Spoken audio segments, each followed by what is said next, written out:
The Arctic National Wildlife Refuge in the northeastern corner of Alaska is one of America's last and greatest wilderness. It is also a homeland for the Gwich'in. We are Gwich'in people and we are Arctic people. We are here. We've been here for thousands of years. It's our land and that's where we come from.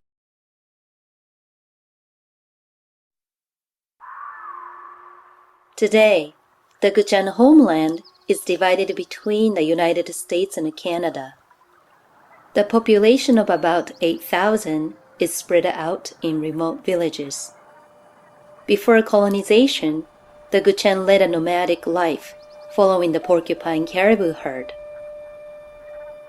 The traditional Gwich'in homeland overlaps with the range of this caribou herd, which just so happens to include part of the Arctic National Wildlife Refuge.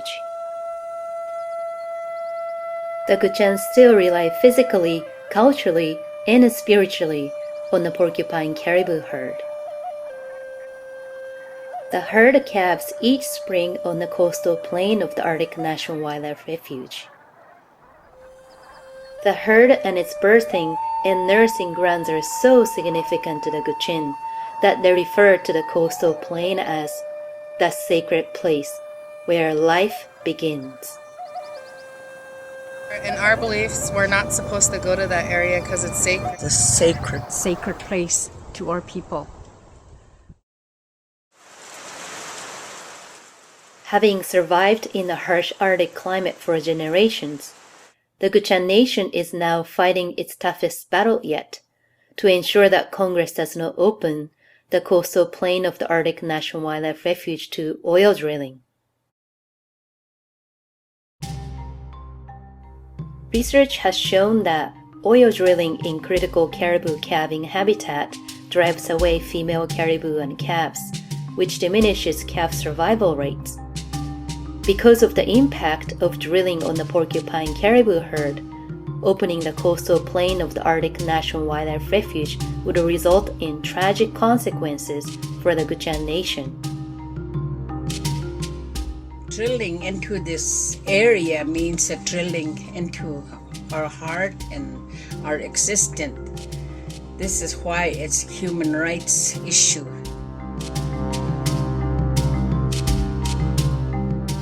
Loss of their culture would violate the United Nations Declaration on the Rights of Indigenous Peoples. In an attempt to unite the entire nation, the Gwich'in elders called a gathering to discuss the threat of oil and gas development in 1988.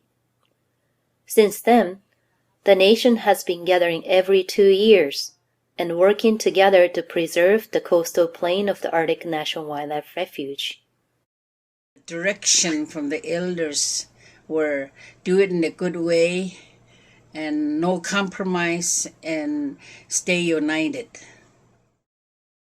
In 2010, I had an opportunity to attend a gathering in Fort Yukon, Alaska, and I interviewed Gwich'in women from all walks of life.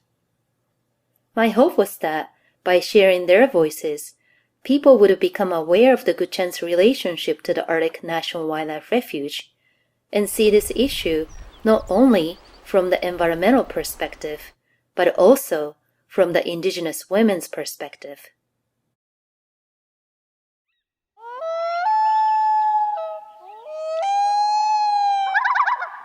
I'm a Gwich'in gal. Mother, I have 2 children. Daughter. An auntie. Gwich'in woman and I'm proud of it. I'm a writer. Great-grandmother. Great-granddaughter. Educator. I'm a sister. The executive director for Arctic Athabascan Council Canada. I cut fish, I smoked fish, and then I jarred fish. Spokesperson. The only Native principal in the school district. Was one of the first women Gwich'in chiefs.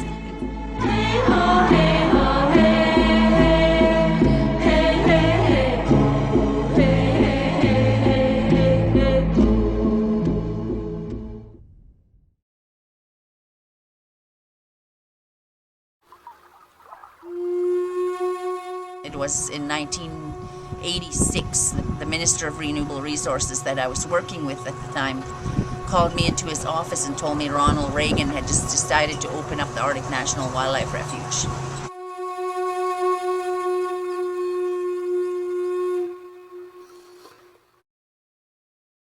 We should see more clearly where and how we mean to have a better economic future. It was immediate that we had to get into action. So our people gathered on the direction of a very old grandma. Her name was Myra Gwich'in. She was in passing and said that all of us have to gather now. And so we did. Jonathan Solomon was a very profound leader at the time and brought the entire nation together. It has been 100 years since the Gwich'in had met that time. And we dialogued for 4 days, and the elders watched us, and then they chose 8 of us to be the spokespeople, 4 from each side of the country. It has been approximately 22 years. The fight goes on, the work goes on behalf of the sacred calving grounds in the Arctic National Wildlife Refuge. This is an issue that will impact our very existence as Native people. It's our home. I don't ever want to go home and see pipelines going through my community. I don't ever want to see oil in my rivers, or to see the caribou not come back anymore.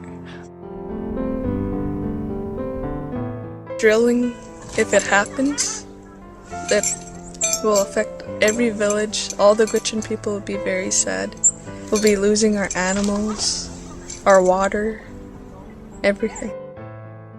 Sometimes old people don't eat native food, they get sick. As the caribou go, so will the Gwich'in go.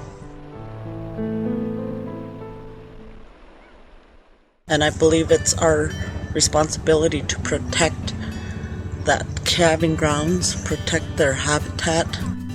Especially the Gwich'in women who never had a voice before. And we all need to unite and speak up.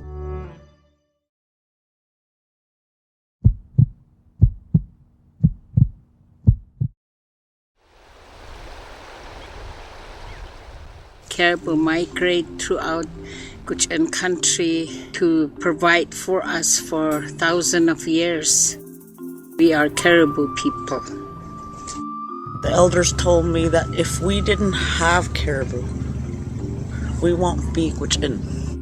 We depend totally in Old Crow on the porcupine caribou for our food. The caribou head and the caribou guts, and those are still delicacies to this day. You know, growing up, some of that stuff was like, for us, it was like getting candy. Eyeball is the best part. I like eating caribou. My favorite part is the top. We're strong people because of what we eat. We use their bones for tools. We use the skin for clothing and for shelter. We use everything on the caribou. All of the language that we use and the culture that we lived on are all based on the caribou.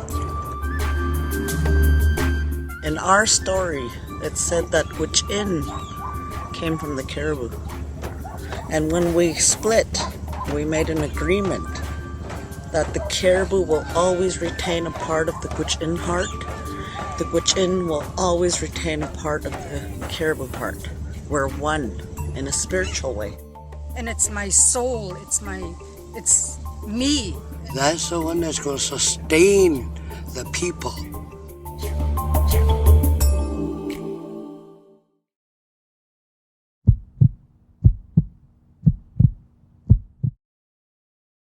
We give birth to children, and we don't go and slaughter children. We go and take good care of them and nurture them, and we watch them grow up to become successful human beings.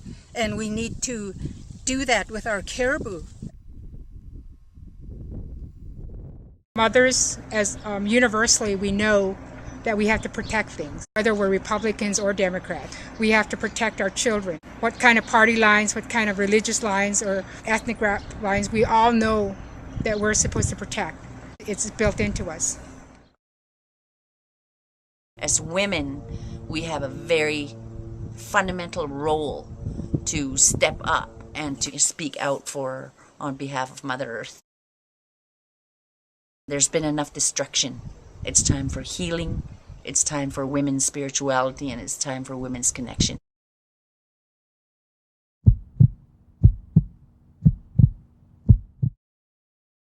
I speak up for human rights and I speak up for environmental rights. And I think one of the most important things I speak up for is the rights of Indigenous people to live the way they've always lived and have a relationship with the land and be able to do what their ancestors did and what was taught to them, because within traditional knowledge and Indigenous knowledge and ways of knowing, that's where the real strength lies and that's where people succeed.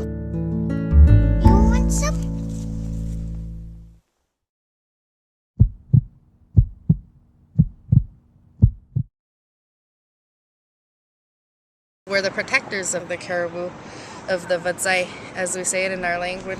They can't voice for themselves that they need to be protected, that their birthing ground need to be protected. It's up to us. It's our duty to speak up for them. I want people to be nice to the caribou. You cannot put your oil fields there because that's where caribou goes to breed.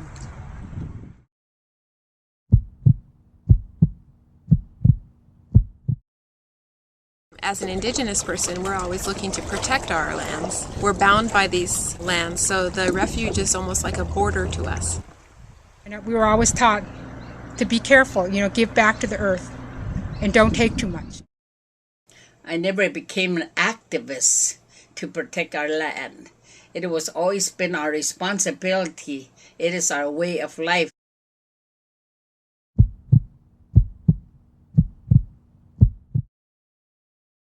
I speak up for my ancestors. I pray to them that I will stop this and war and save our caribou. I have grown up without a father. My father has spent more time in Washington, D.C. As an adult, I understand that I gave my dad to fight for Anwar, to stop the drilling. That's why I'm standing here.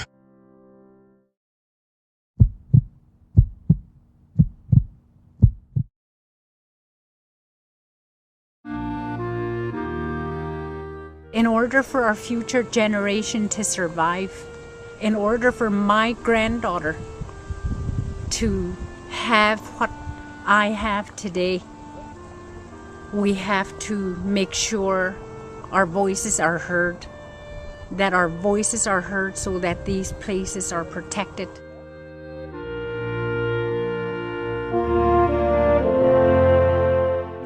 There's enough that's been done in history and we don't want to repeat history.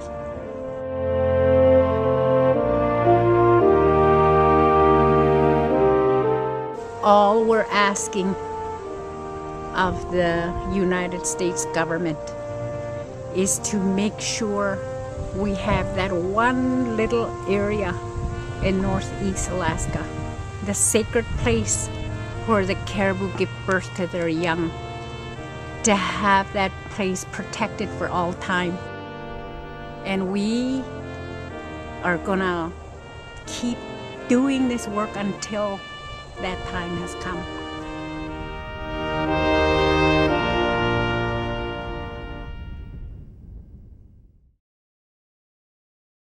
I'm the future.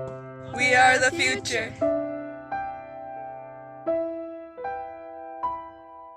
How are we as humanity going to survive if we continue to do this?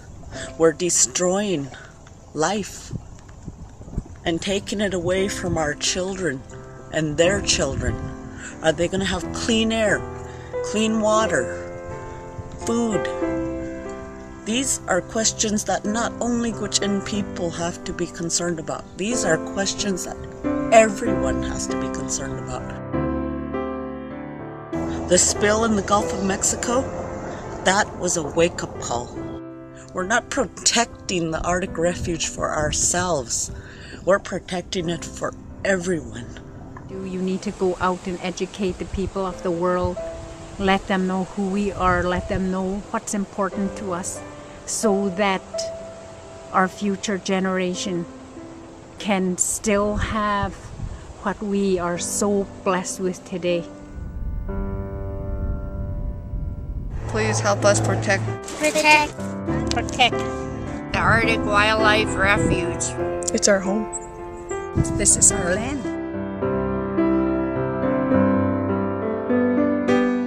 Since the public owns this land, it's a public interest land.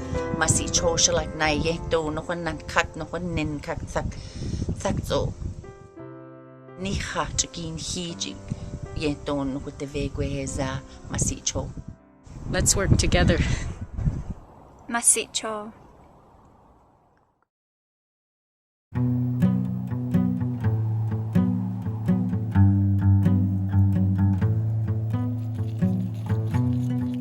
As the purple Together, we can all protect the Arctic Wildlife Refuge. In our language, we say Gwich'in godlet, the sacred place where life begins.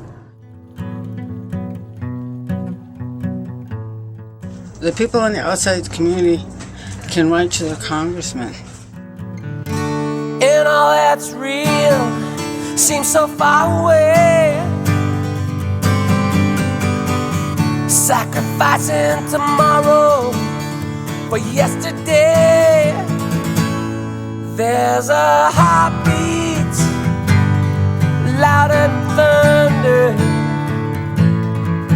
Revolution. One of my greatest goals in life or passions is to speak up for my people and to ensure our human rights are protected. Are you too cool to care?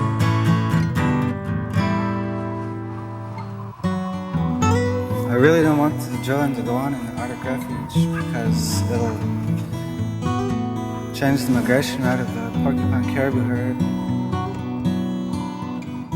And I believe that it's a bad decision to make.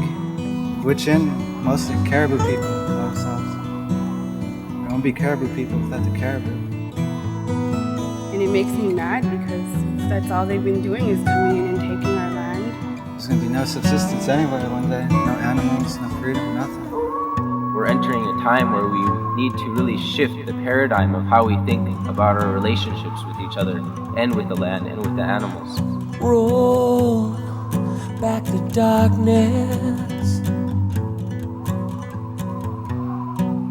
We need to be humbled as people around the world and to accept that we are not really the dominating controllers of the universe. We've been blind for far too long. This is something that is so necessary for us and fundamental in these times of change as we're becoming a global society around the world.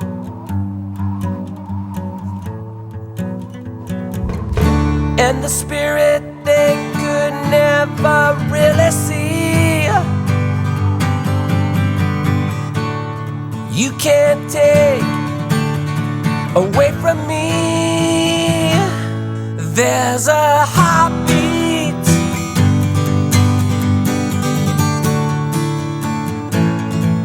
There's a